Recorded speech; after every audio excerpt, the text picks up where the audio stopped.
تو اللہ نے اپنے نبی موسیٰ کلیم اللہ سے کہا، اے موسیٰ اپنے بھائی ہارون کو لے کے فرعون کے پاس جا اور اسے کہہ دے کہ بنی اسرائیل کو آزاد کرے، مساکین پہ ظلم نہ کرے ورنہ اس پہ عذاب آئے گا۔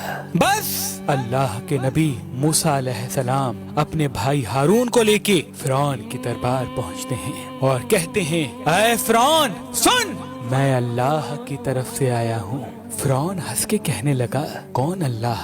یہاں کا تو رب میں ہوں۔ موسیٰ علیہ السلام فرمانے لگے، اے اپنے آپ کو خدا کہلانے والے، تیری حکومت تو ان چند لوگوں پہ ہے، لیکن حقیقی خالق وہ ہے جو مشرق و مغرب پہ حکومت کرتا ہے، جس نے زمین و آسمان کو پیدا کیا، جس کی سلطنت تلے چرند پرند زندگی بسر کرتے ہیں۔ فرعون زور زور سے ہنسنے لگا اور کہنے لگا کہ اے موسیٰ، کیا تو دیوانہ تو نہیں ہو گیا؟ اپنے کپڑے دیکھ، اپنی حیثیت دیکھ، نکل جاؤ ورنہ تمہیں میں قید کروا دوں گا۔ اللہ کے نبی موسیٰ علیہ السلام نے فرمایا، اے فرعون، اگر میں ابھی اللہ کی کوئی نشانی لے آؤں تو پھر تم بنی اسرائیل کو آزاد کرو گے، انسانوں پہ ظلم کرنا ختم کرو گے؟ فرعون کہنے لگا، کون سی چیز ظاہر کرنا چاہتے ہو؟ ظاہر کرو۔ بس اللہ کے حکم سے موسیٰ علیہ السلام نے اپنی عصا کو زمین پہ رکھا۔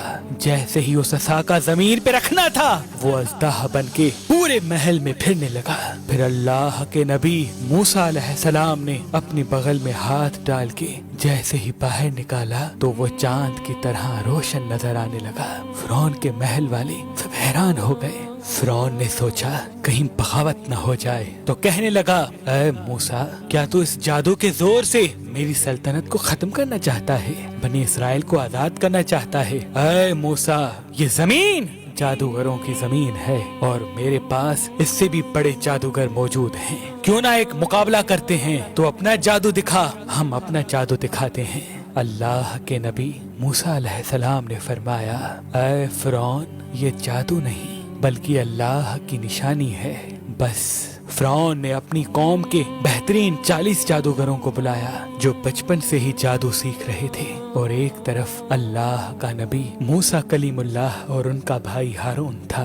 اللہ کے نبی موسیٰ علیہ السلام فرمانے لگے، اے جادو کرنے والو، جھوٹ نہ بولو، اللہ کی مخلوق کو گمراہ نہ کرو، میں اللہ کا نبی ہوں، کوئی جادوگر نہیں، میں تو تمہارے رب کی طرف سے تمہاری اصلاح کرنے آیا ہوں۔ وہ جادوگر آپس میں بات کرنے لگے، کچھ نے کہا شاید یہ نبی ہو، کچھ نے کہا نہیں۔ صلاح مشورے کے بعد وہ سب جادوگر فرعون کے پاس آئے اور کہنے لگے، اگر ہم غالب آ گئے تو ہمیں کیا انعام ملے گا؟ فرعون کہنے لگا، اے جادوگرو، جو تم چاہو گے وہ سب تمہیں عطا کیا جائے گا اور تم ہمارے خاص لوگوں میں شامل کیے جاؤ گے۔ وہ سب لالچ میں آ کر موسیٰ علیہ السلام کے پاس آئے اور کہنے لگے، یہ دونوں صرف ایک جادوگر ہیں اور کچھ نہیں، ان دونوں کا مقابلہ کرنے کے لیے تو ہم ہی کافی ہیں۔ بس وہ 40 کے 40 جادوگر صف بنا کے موسیٰ علیہ السلام کی طرف بڑھنے لگے۔ تمام لوگ حیرت سے دیکھ رہے تھے اور کہہ رہے تھے کہ آج جو غالب ہو گیا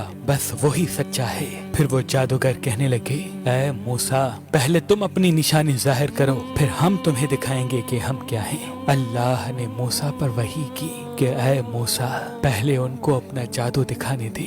بس ان کے پاس جو لاٹھیاں اور رسیاں تھیں انہوں نے زمین پہ پھینکی اور انسانوں کی آنکھوں پر جادو کر دیا۔ دیکھتے ہی دیکھتے انسانوں کو وہ سب سانپ نظر آنے لگے، حرکت کرنے لگے۔ تمام لوگ ڈر ہی رہے تھے کہ اتنی دیر میں آواز غیب آئی، اے موسیٰ، اپنی لاٹھی پھینک۔ جیسے ہی موسیٰ علیہ السلام نے اپنی عصا کو زمین پہ پھینکا، وہ اژدہا بن کے ان جادوگروں کے تمام سانپ اور لاٹھی کو کھا گیا۔ سب لوگ دل ہی دل میں موسیٰ علیہ السلام کو نبی تسلیم کرنے لگے، اور جب یہ منظر ان جادوگروں نے دیکھا تو آپس میں کہنے لگے، اے لوگو، یہ جادو نہیں ہے، کیونکہ ہم تو جادو صرف انسانوں کی آنکھوں پر کرتے ہیں، لیکن موسیٰ نے جو کیا وہ تو سچ ہے۔ یہ کہہ کے وہ سب کے سب جادوگر موسیٰ علیہ السلام کے قدموں میں گر گئے اور تسلیم کرنے لگے کہ اللہ کے سوا کوئی خدا نہیں، اور اے موسیٰ کلیم اللہ، آپ ان کے سچے نبی ہیں۔